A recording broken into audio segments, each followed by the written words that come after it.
Hello everyone, salut à tous. Nous chez vous, c'est vous et nous.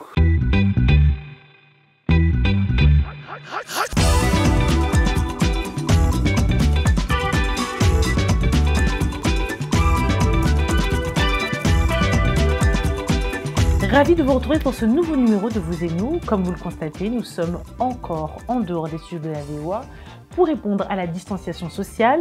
Cette semaine, nous irons au Tchad faire la connaissance de l'artiste Mandoé ainsi que son projet Au nom de l'art.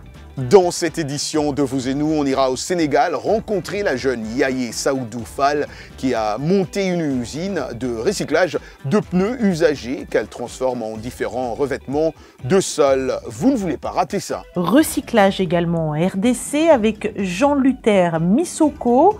Le luthier congolais autodidacte utilise des câbles de frein de moto, des meubles de jardin en plastique et des pneus récupérés pour créer des guitares avec un son unique. Et dans la question hashtag Vous et Nous de cette semaine, nous parlerons de l'entrepreneuriat des jeunes. Si vous aimez l'anglais, comme ce monsieur qu'on appelle Roger Moutou, en tout cas, vous ne voulez pas rater la leçon d'anglais aujourd'hui avec Michel Josapha. But first, on parle d'une célébration très importante ici aux États-Unis.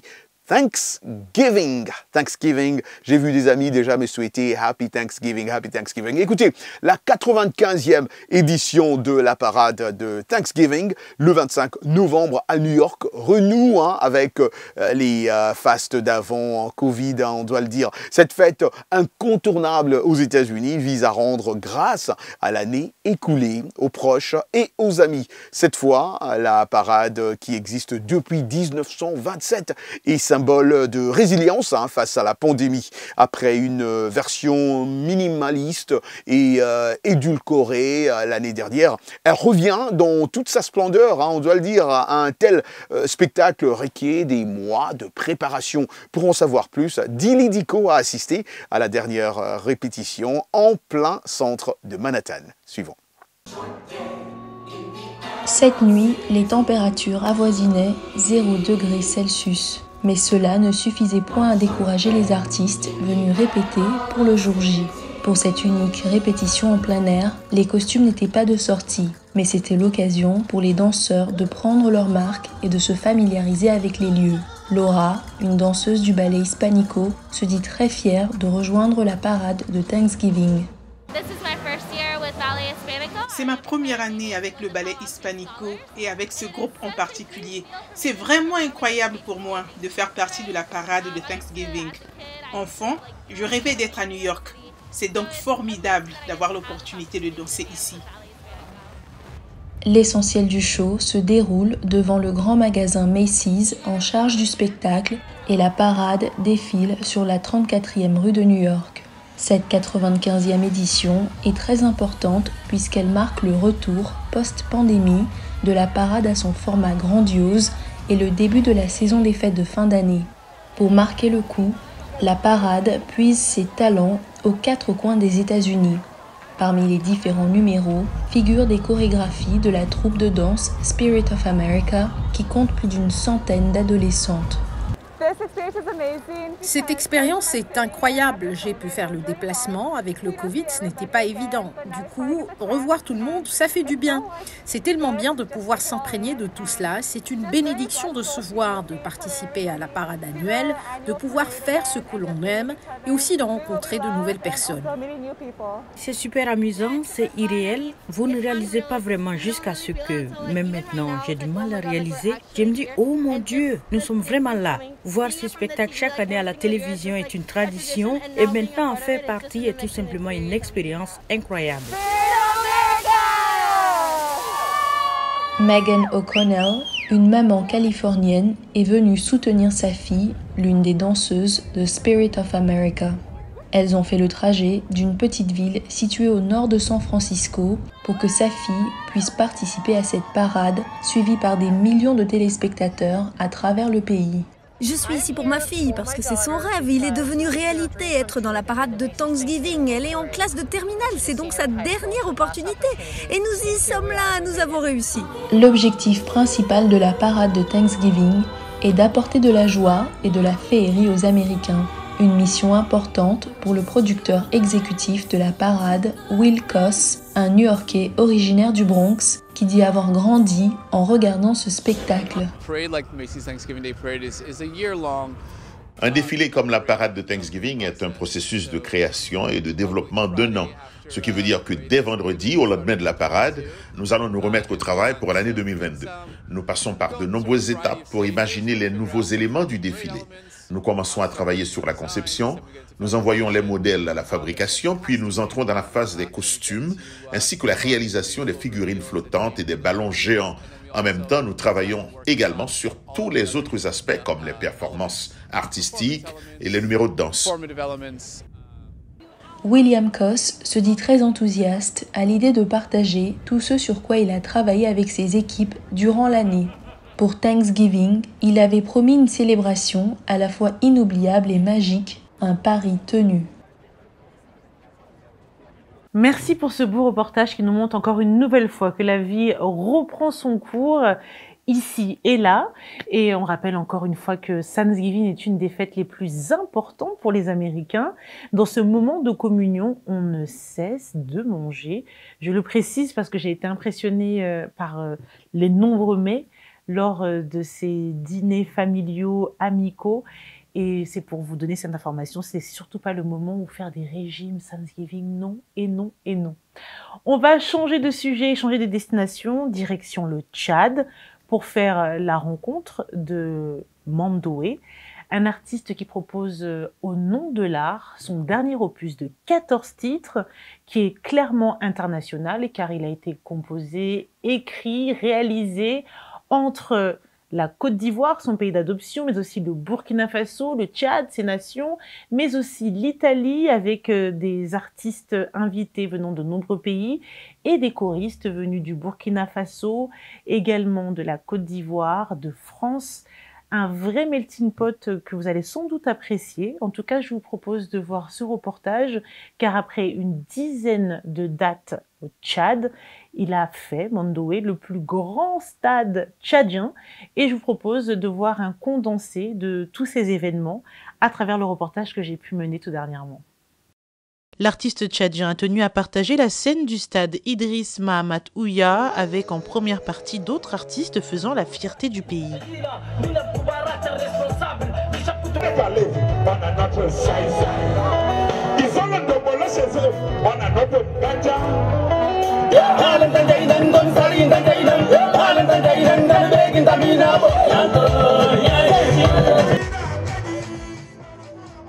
Au nom de l'art, c'est aussi depuis 2 ans un projet de résidence artistique à Gaoui, village situé à 30 minutes de N'Djamena, et une fondation auquel chaque membre ou sympathisant peut apporter sa contribution pour aider des jeunes à s'épanouir à travers l'art et leur donner un nouveau regard sur les métiers liés à la terre. Et pourquoi pas leur faire naître éventuellement des vocations. Ça me donne du plaisir, je m'amuse et tout. Déjà, j'ai rencontré Tonton Mandé grâce à la promo de là, le casting.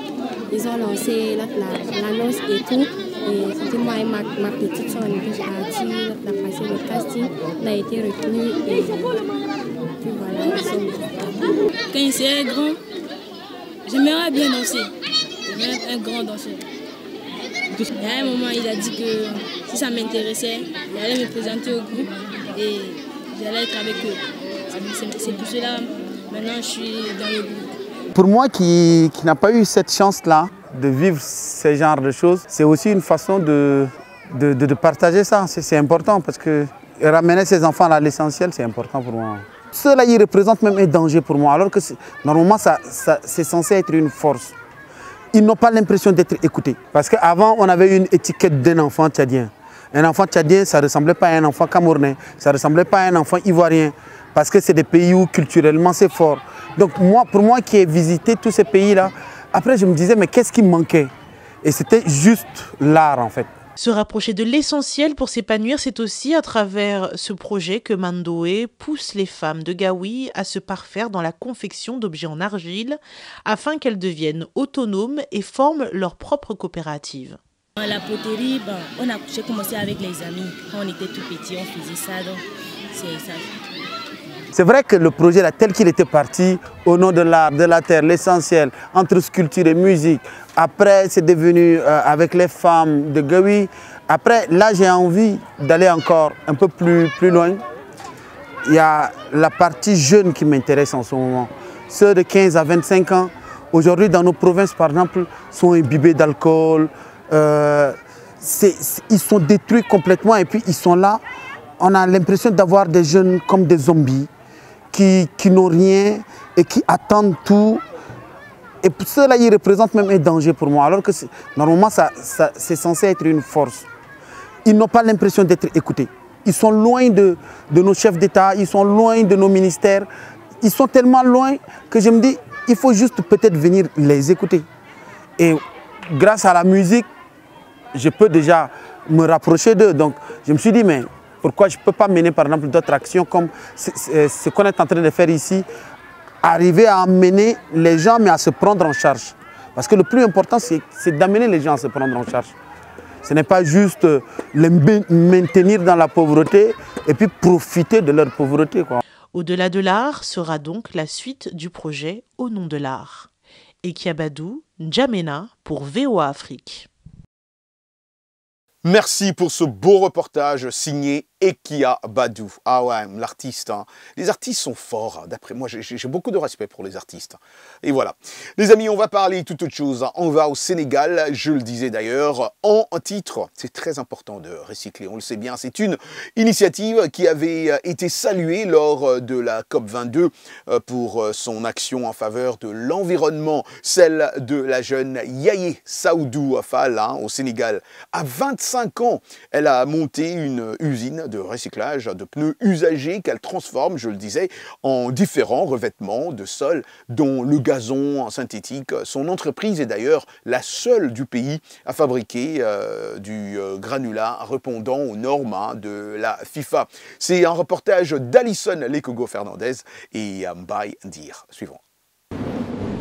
Il semble loin le temps où Yaye Saoudou Fall, alors étudiante, broyait des pneus sur sa terrasse avec le hachoir à viande de ses parents. 6 ans plus tard, c'est une usine que cette jeune Dakaroise de tout juste 26 ans dirige. Une usine qui a pu voir le jour grâce au financement de 200 millions de francs CFA d'un fonds d'investissement destiné à encourager l'entrepreneuriat féminin en Afrique de l'Ouest. Nous avons cette machine que les ouvriers ont baptisée Paul et qui en fait est censée découper les pneus en bandes très longues. J'appelle ça les pneus en spaghetti. Et il y a cette machine que les ouvriers ont appelée Jean et qui découpe les pneus en fait en petits morceaux appelés broyats. Broyés puis transformés en granulats, ces pneus recyclés sont utilisés pour la production de différents revêtements de sol. Là, nous avons la taille 0,5 mm qui est très fine et qui peut être utilisée pour du revêtement de sol, pour les aires de jeu pour enfants, les terrains de basket, entre autres. Ensuite, nous avons une autre taille qui est celle du 2 mm en fait, et qui ressemble à ça et qui en fait est utilisée par les complexes sportifs pour le gazon synthétique, entre autres. L'entreprise de la jeune femme est la première du pays à fabriquer du granulat répondant aux normes de la FIFA. Afin de vérifier la qualité de ses produits, Yaye Saoudou Fall a monté ce laboratoire. Un terrain qui n'est pas certifié FIFA, la FIFA a le droit de se dire que les joueurs n'ont pas le droit de jouer ici parce qu'il n'est pas aux normes. Donc du coup, c'est très important pour nous de respecter ces normes et c'est pourquoi nous avons mis en place ce laboratoire, ce début de laboratoire que nous espérons en tout cas voir beaucoup plus grand et développé par le futur. Une innovation vue comme une aubaine pour le directeur du stade municipal de Malika, à une trentaine de kilomètres de Dakar. Jusque-là, il faisait venir le granulat de Turquie. Au lieu d'aller en Turquie s'approvisionner, on a trouvé sur place du granulat de même qualité. Et c'était sur place, c'est mieux. Donc ça nous épargnait les frais de fret. Yaye Saoudou Fall espère maintenant que son initiative permettra de faciliter la construction d'infrastructures sportives dans la région et pourra ainsi promouvoir le football en Afrique. Alison Lekogo Fernandez pour VOA Afrique, Dakar. Merci pour cette initiative qui nous prouve une nouvelle fois que lorsque chacun fait un peu, nous pouvons tous faire beaucoup pour la planète à travers du recyclage, à travers des petits gestes du quotidien. Donc on ne le répétera jamais assez. Mais n'est-ce pas le moment de notre rubrique l'hashtag vous et nous, Roger ? Effectivement, Ikia, vous êtes juste là, ça c'est sûr. C'est le moment de passer à notre segment hashtag vous et nous. Et la question de cette semaine, comme d'habitude, ils sont nombreux, hein, nos téléspectateurs à répondre à la question. C'est comment encourager les jeunes à créer leur propre entreprise. C'est la grande question, allais-je dire, de cette semaine. Et nous commençons bien sûr avec Michel Mongui, Pointe-Noire, Congo, Brazzaville. Elle dit il faut faire de l'apprentissage le creuset des échanges entre les étudiants et l'entreprise. L'apprentissage peut aussi être une voie privilégiée de formation pour la création et la reprise d'entreprise. Alors, nous avons également le commentaire de Rodrigue Ndolé Béani à Goma en RDC. Il faut les aider à savoir qu'un entrepreneur est une personne cherchant toujours des solutions. Il faut aider ces jeunes à comprendre qu'on ne crée pas une entreprise pour faire ce qu'on aime et tout simplement pour devenir son propre patron.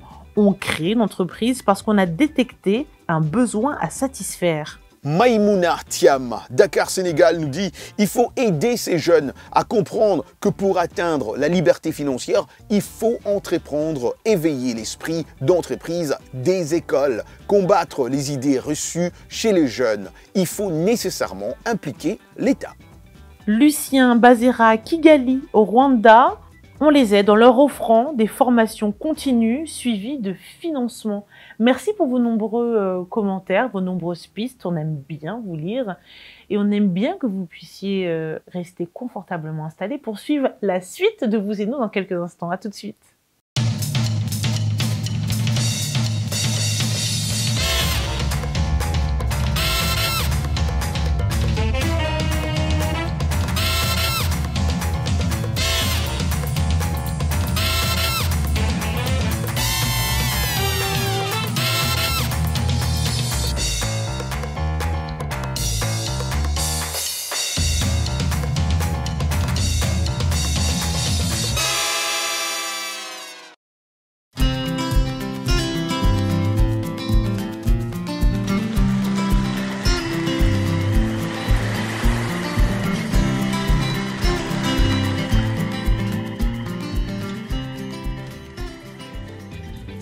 Vous et nous, part 2, it's English time, my man, English time. Comme d'habitude, c'est avec Michel Joseph, on apprend un mot ou une expression en anglais et je suis sûr que les étudiants sont prêts avec leur stylo.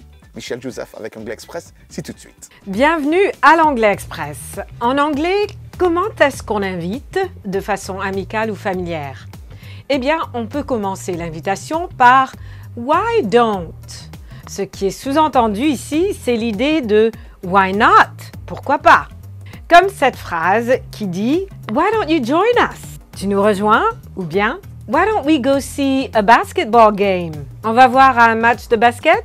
D'autres exemples d'invitations amicales, informelles. « Why don't I take you to dinner ?» On sort dîner? « Why don't we connect on Facebook ?» On se connecte sur Facebook? Autre formule d'invitation. How about? Et si l'on faisait? Et si ou pourquoi pas? How about se traduit plutôt par et si l'on faisait ceci ou et si l'on faisait cela? How about we tour Washington? Et si on faisait une visite de Washington? Vous êtes les bienvenus. How about we have lunch? On sort déjeuner? How about we go to a concert? Et voilà pour l'Anglais Express. Merci Michel, vous pouvez retrouver toutes les leçons sur notre site www.voaafrique, rubrique Vous et nous. Place maintenant à la rubrique Actualité. Je suis sûre que vous êtes nombreux à aimer la danse. En tout cas, Roger et moi, on aime beaucoup la danse.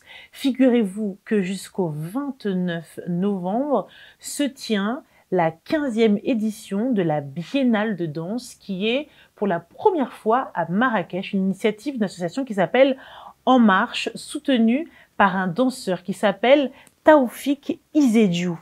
Alors, les équipes viennent de toute l'Afrique, que ce soit du Burkina Faso, du Sénégal, du Mali, du Cameroun et également des pays du Maghreb comme le Maroc. Pendant 6 jours, Marrakech va vivre donc au rythme d'un programme riche en masterclass, en conférences, en projections de films sur l'histoire des danses africaines et aux représentations chorégraphiques. Pour toucher un large public, plusieurs performances artistiques auront lieu dans des espaces publics. La programmation sera tournée vers l'avenir, c'est ce qu'explique Taoufik Izedjou, fondateur du festival On Marche et directeur artistique de la Biennale. 20 jeunes chorégraphes seront mis en avant et également les questions sur l'avenir de la danse, car beaucoup de talents sont en Afrique, on le reconnaît, mais quelles sont les structures, quels sont les avenirs possibles pour cette discipline qui est la danse? Nous en reparlerons très prochainement à travers un reportage que je vous concocte. Toujours dans l'actualité, une guitare de collection d'Eric Clapton a été achetée à 625 000 $ à New York, le prix le plus élevé d'une vente aux enchères consacrée à des légendes du rock vendredi et samedi, qui a totalisé près de 5 millions de $, a annoncé la société Julian Auctions, annoncé comme le clou de cette vente qui se déroulait au Hard Rock Café de New York City, mais aussi sur Internet. Cette guitare acoustique, une Martin D45, comme les Américains aiment bien l'appeler, grattée par Clapton en 1970 lors d'un premier concert en direct de son groupe. Derek and the Dominos, c'est ça le nom du groupe, était estimé à 300 000 et 500 000 $ par Julians. C'est pas petit, c'est pas petit du tout. Parlant de guitare, pendant plus de 50 ans, Jean-Luther Misoko, le luthier congolais autodidacte, connu sous le pseudonyme de Soklo, a utilisé une variété de matériaux recyclés, notamment des câbles, des freins de moto avec meubles de jardin en plastique et de pneus récupérés pour créer des guitares. Voilà, lui il avait déjà vu, il voyait déjà ça, très intelligent. Un matériel authentique qui résonne avec une intensité brute et unique qui ne laisse pas indifférentes les stars de la musique africaine. Plus de détails ici, c'est avec notre collègue Blanche Sanou. Sous un hangar en tôle dans les ruelles de Kinshasa, la capitale de la République démocratique du Congo, Jean-Luther Misoko, 61 ans, s'active dans la fabrication de ses guitares. Nos ficelles proviennent de nombreux endroits. Nous avons du matériel comme les anciens câbles de frein, de voitures et de motos, et aussi nous avons des câbles électriques. Nous les récupérons, les ouvrons et prenons les câbles et nous les étirons par la suite. La passion du Soklo a commencé dans son village, Kikwit, au sud-ouest de la RDC, en 1975. Pour la petite histoire, tout a commencé lorsqu'il a démonté et fabriqué une guitare qu'un ami lui avait offerte. 3 ans plus tard, il s'installe à Kinshasa où il vend sa première guitare à son cousin. Au fil du temps, il s'est perfectionné avec ses propres techniques. J'ai fait beaucoup de choses et cela m'a aidé à améliorer ma méthode de travail et repenser mes conceptions. Ce dont je suis fier aujourd'hui, c'est que j'ai pu fabriquer toutes les guitares sans jamais chercher à tricher les techniques d'autres personnes dans un atelier. Non, j'ai créé ma propre méthode. Une star de la musique congolaise, Jupiter Bokondi, a adoré le son de la guitare de Soklo et sa transformation en acoustique électrique. Le résultat, selon Jupiter, est bien plus authentique que les grandes marques de guitare qui coûtent jusqu'à 20 fois plus cher. Soklo est plus mieux que Gibson, mais peut-être parce que Soklo n'avait pas des moyens, ou il n'a pas des moyens de mettre ça vraiment sur ce qu'on appelle lisse. Mais moi je te dis, j'ai joué avec Soklo à travers le monde, tout le monde est stupéfait de voir cette guitare en train de tourner, les gars, pas d'illusion, Soklo là. Il faut...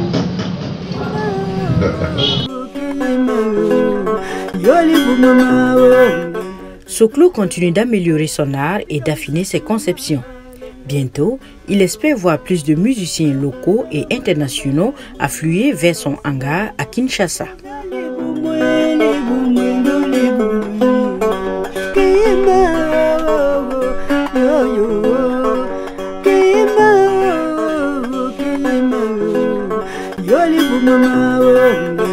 On l'appelle Maman nationale au Burundi.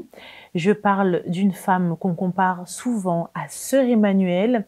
Dès 1993, lors du conflit entre Hutus et Tutsis au Burundi, elle a sauvé une vingtaine d'enfants d'un massacre avant de créer la Maison Shalom, où elle a sauvé encore des milliers de vies d'enfants, qu'elle appelle affectueusement ses enfants. Je parle de Marguerite Barakiste. Arzuma Compaoré a pu faire son interview. Je vous propose de voir un extrait. Madame Barakiste, bonjour, comment ça va? Bonjour, je vais très bien. Il y a même du soleil. Alors, première question, qu'est-ce qui vous amène ici aux États-Unis?